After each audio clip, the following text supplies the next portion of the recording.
ప్రభు యేసుక్రీస్తు నామమున మీ అందరికీ కృపా సమాధానం సమృద్ధిగా కలుగునుగాక. ఆమేన్. మీ అందరూ బాగున్నారా? మీ అందరూ కూడా క్షేమంగా ఉండాలని అనుదిన దేవుడికి నేను ప్రార్థన చేస్తున్నాను. అలాగే ప్రియ సోదరి, ప్రియ సోదర, మరి ఈ దినము దేవుని ఒక లేఖనం చదువుకున్నాం. పరిశుద్ధ బైబిల్ గ్రంథం నుంచి యెషయా గ్రంథము 51వ అధ్యాయము 16వ వచనం.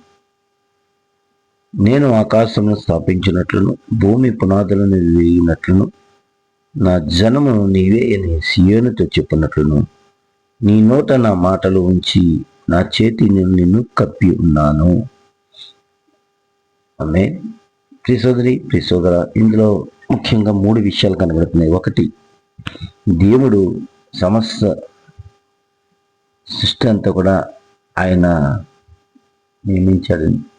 దేవుడు ఆకాశమును స్థాపించిన వాడని, భూమికి పునాదులు వేసిన వాడని చెబుతాను. ఆయన అధికారం మాత్రమే కాదు కానీ సృష్టి మొత్తం ఆయన చేతిలో ఉందని కూడా మనకి తెలుస్తుంది. కనుక మనకున్న సమస్యలు, భయాలు కూడా ఆయనకి పెద్దవి కావు. ఆయన చేతిలో ఉన్నప్పుడు మనం సురక్షితంగా ఉంటామని ఈ వాక్యం మనకి నమ్మకాన్ని కలుగజేస్తుంది. చూడండి, రెండోదిగా చూస్తే దేవుడు మనల్ని ఏ విధంగా రక్షించగలడంటే, నా చేతినిలో నేను కప్పి ఉన్నాను అంటే దేవుడు తన శక్తితో మనల్ని కప్పుతాడని హామీ ఇస్తున్నాడు. కప్పడం అంటే ఏంటి? ఏ కష్టాలు ఉన్నా, ప్రతికూల పరిస్థితులున్నా దేవుడు మనతో కలిసి నడిచే రక్షకుడని బోధిస్తుంది. ఆయన నీళ్ళలో ఉంటే భయం, నిరుత్సాహం, నిరాశలు కూడా తగ్గుతాయి. చూడండి, తన రెక్క చాటున అంటే నా చేతి నీళ్ళలో నిన్ను కప్పి ఉన్నాను. ఈరోజు వాగ్దానం, ఆయన చేతితో నిన్ను కప్పి ఉన్నాడు కనుక నువ్వు దేని గురించి దిగులు పడద్దు, దేని గురించి చింతించద్దు.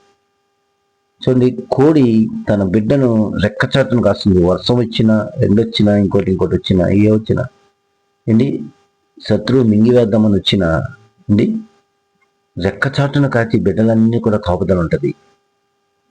తన బిడ్డని ఏది కూడా టచ్ చేయలేదు. అలాగే అపవాది ఎన్ని రకాలుగా గర్జించి సింహం మింగేద్దామని ప్రయత్నాలు చేసిన దేవుని యొక్క అష్టమ సురక్షితము కింద నువ్వు ఉన్నావు కనుక నీకు ఏ ఆపద కూడా రాకుండా ఆయన చూసుకుంటాడు. ఓ సోదరి, సోదర, మన దేవుడు ఆయన దక్షిణాస్తము, కృపగల హస్తము, నీ కొరకు నా కొరకు శిలువలో గాయపడిన హస్తము నీకు నాకు అనుక్షణము కూడా కాపుదల ఉంటుంది, వెన్నంటే ఉంటుంది.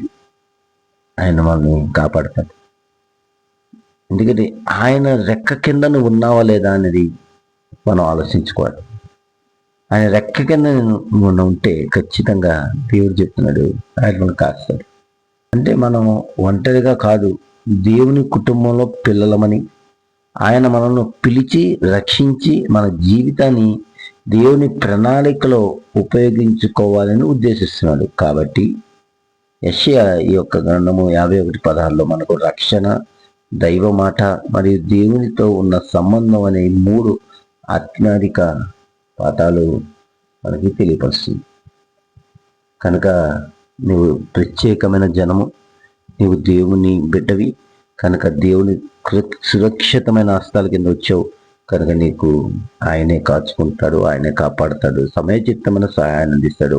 అడవిలో సింహము పిల్లలు లేనివై ఉంటాయి, మనం యెహోవాను ఏ మేలు కొదువే ఉండదు. ఆయన చేతిలో దేవుడు నిన్ను కాపాడి దీవించి ఆశీర్వదించును గాక. ఆమేన్. నీకు కృప కలుగును గాక. ఆమేన్. నీకు కృప కలుగును గాక. ఆమేన్. నీకు కృప కలుగును గాక. ఆమేన్.